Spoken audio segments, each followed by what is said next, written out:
Hello everyone, তোমরা সবাই কেমন আছো? আশা করি সবাই খুব ভালো আছো। আমিও খুব ভালো আছি। কেমন কাটলো তোমাদের দোল উৎসব অবশ্যই কমেন্ট বক্সে জানিও। তো স্বাভাবিক আমাদেরও দোল উৎসব পালন করতে হবে সবাই, কারণ এটা একদিনের এনজয়। তো এনজয়টাকে এনজয়ের মতো করেই তো নিতে হবে। হাজার বাধা, হাজার কষ্ট, হাজার শরীর খারাপ সব কিছুর মাঝেই কিন্তু আনন্দটা উপভোগ করে নিতে হয়। এই একটা দিনই তো থাকে সবার সাথে আনন্দ করার, তাই না? তো যাই হোক, এখানে তো আমার চ্যাঙ্গায়ের ফ্রেন্ড চলে এসছে। তো এটা হচ্ছে চ্যাঙ্গায়ের পাপারও ফ্রেন্ড আর চ্যাঙ্গায়েরও ফ্রেন্ড। তো এখানে দোল মাখামাখি করেছে, তো একটু চোখে ঢুকে গেছে, সেটা নিয়ে হলো।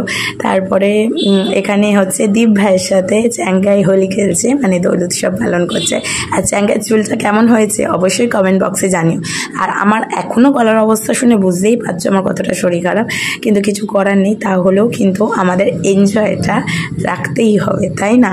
তো দেখো, ঘরের মধ্যে কিন্তু আমরা একে অপরের গায়ে জল ঢেলে দিয়েছি, আমরা বাইরে খেলিনি, ঘরের মধ্যে খেলেছি। বুঝতে পেরেছো এটা কী ধরনের খেলা আমি জানি না ভাই। যাই হোক, তো এখানে হয়েছিল সব আবার বন্ধু বান্ধব আসছে, তো সেখানে কাউকে বাদ দেওয়া যায়, তাই না? কিন্তু আগের যে ছোটোবেলাকার আমরা যে মুহূর্তটা কাটিয়েছি সেটা হয়তো ফিরে পাবো না, কিন্তু তার মধ্যেও আমরা এনজয় করেছি, প্রচুর এনজয় করেছি, প্রচুর ছবি তুলেছি। এগুলোই তো আসছে বছরের আবার স্মৃতি হয়ে যাবে 2025-এর দোল উৎসব।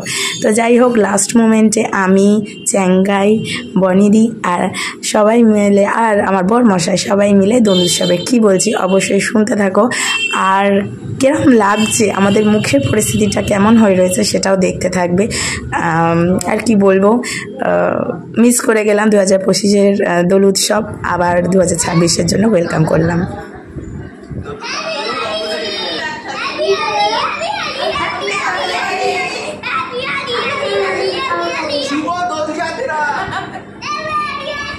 হ্যাপি হোলি, সবাই খুব ভালো করে দোল কাটাও। টাটা সবাইকে।